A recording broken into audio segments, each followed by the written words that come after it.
Saudara anggota Komite HAM PBB mempertanyakan netralitas Presiden Joko Widodo dalam Pilpres. Bagaimana Indonesia harus menjawab kritikan ini? Kita akan bahas bersama tim pemenangan TKN Prabowo Gibran, Viva Yoga Mauladi, ada juga pakar hukum internasional Hikmahanto Juwana dan Direktur Eksekutif Amnesty International Indonesia Usman Hamid. Saya ke Prof. Hikmanto dulu yang sudah bergabung. Prof, apa kabar Prof? Ya, baik, alhamdulillah sehat. Prof, bagaimana melihat dan juga merespon soal Indonesia yang dipertanyakan di forum internasional? Bagaimana netralitas seorang presiden di sana menghadapi pemilu? Ya, pertama ya perlu saya sampaikan bahwa memang di dalam Dewan HAM PBB ini ada forum yang namanya Constructive Dialogue.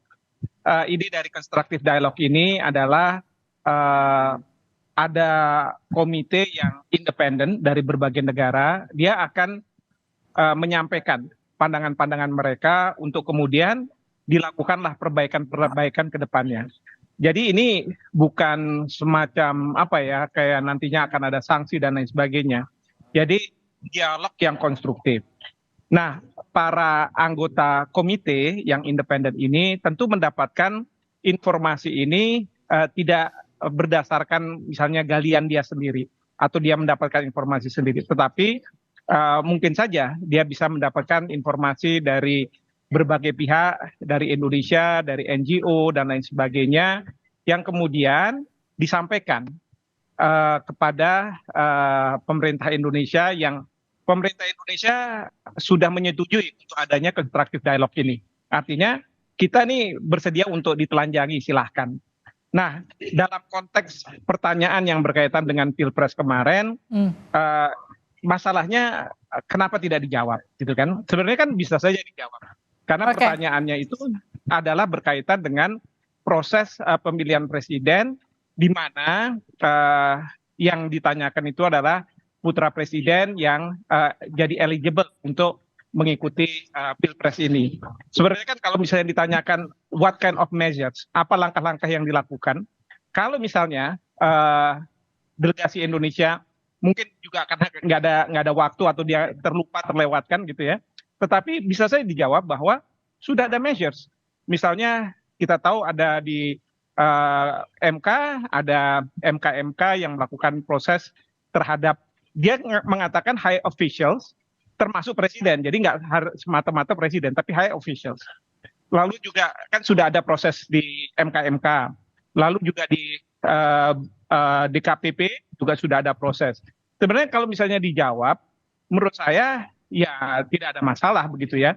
Tetapi masalah muncul karena tidak dijawab oleh delegasi kita, apapun alasannya. Saya tidak tahu apakah karena alasan terlewat, karena waktu yang disediakan memang sangat terbatas, kalau saya tidak salah 50 atau 60 menit katakanlah begitu, sehingga tidak sempat menjawab atau ada alasan lain. Saya tidak tahu, tetapi seperti itu.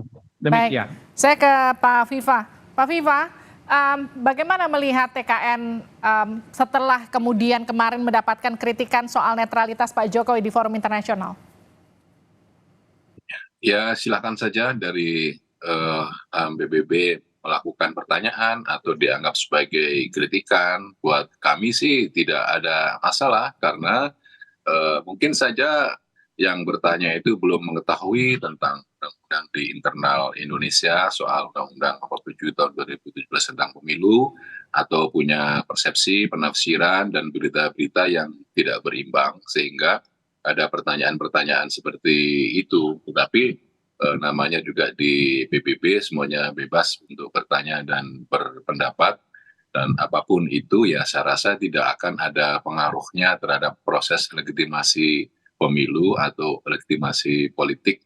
Toh beberapa kepala negara juga sudah menelpon ke Pak Prabowo untuk sementara ini mengucapkan selamat berdasarkan hasil Quick-Count terpilih gitu. Jadi hal yang terjadi di PBB itu sama sekali tidak ada kaitannya dengan nilai legitimasi pemilu, tidak ada kaitannya itu.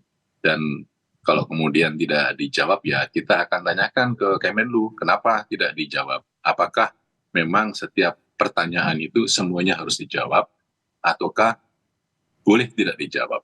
Nah, hal-hal protokol yang seperti itu juga perlu dipertanyakan. Tetapi bagi kami, TKN Prabowo Gibran, ketika ada pertanyaan atau ada kritikan, ya biasa saja buat kami dan itu tidak akan berpengaruh secara signifikan terhadap legitimasi politik yang telah ada.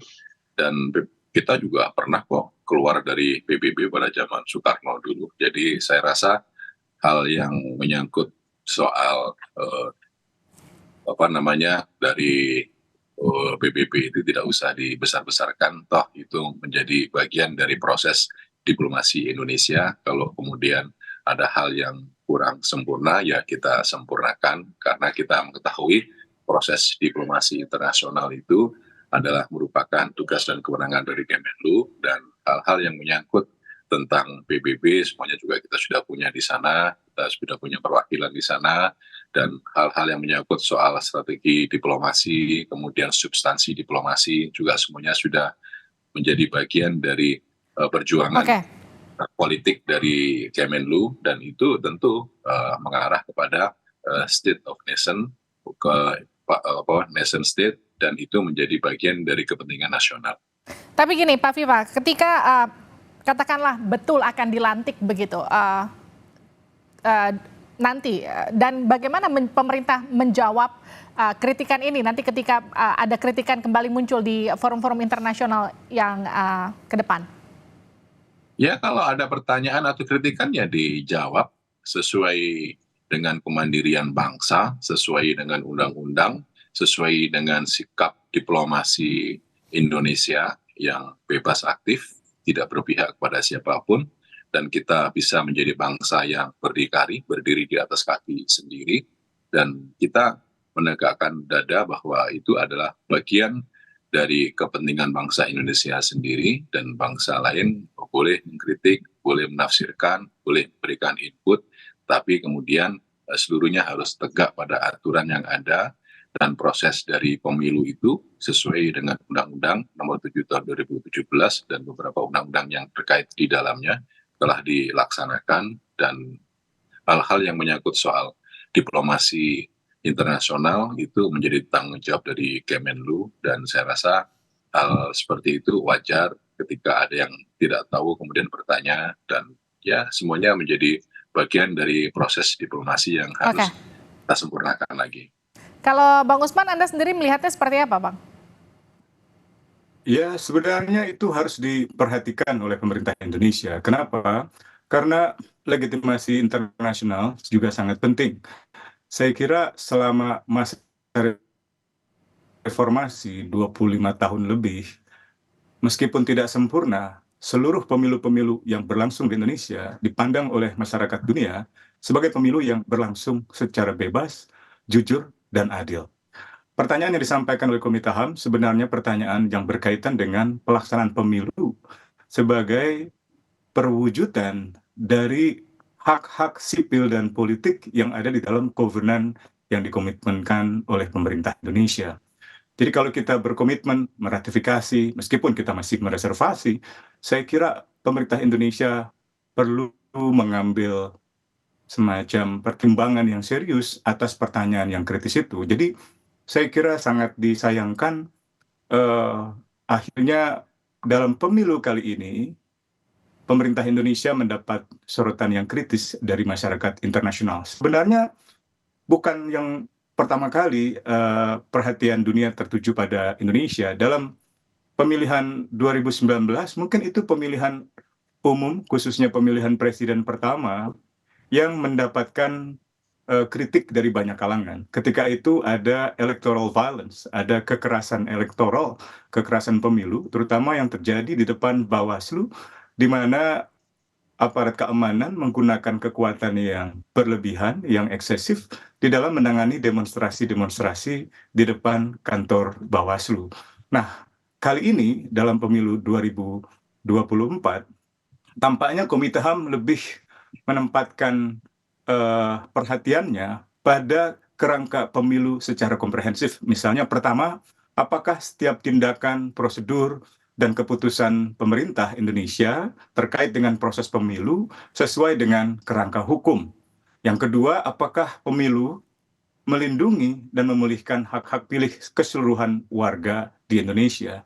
Yang ketiga, apakah negara memungkinkan setiap warga yang merasa atau meyakini bahwa hak pilihnya atau hak berekspresinya telah dilanggar saat kampanye, seperti Aiman Wicaksono misalnya, tetap diberikan jaminan untuk bebas mengajukan pengaduan atau keluhan untuk mendapatkan keadilan. Nah, tampaknya pertanyaan Komite HAM itu ingin mengarah pada ketiga hal itu, di mana yang pertama misalnya pemilu Indonesia kurang sesuai dengan kerangka hukum, karena ketika itu kerangka hukum mengenai syarat pencalonan capres-cawapres justru diubah, dan ada dugaan kuat bahwa Presiden mengintervensi putusan di Mahkamah Konstitusi berdasarkan konflik kepentingan yang dimiliki oleh Presiden sebagai kakak ipar dari Ketua MK yang menguntungkan keponakan Ketua MK, yaitu Gibran Rakabuming Raka. Saya ke Prof. Hikmah. Prof, kemarin tidak dijawab, artinya ada mungkin saja kemungkinan terbuka untuk pertanyaan kembali muncul serupa begitu. Katakanlah bagaimana seharusnya kita menjawab ke depannya, dan bagaimana kemudian jawaban tersebut tidak katakanlah tidak menghilangkan legitimasi hasil pemilu.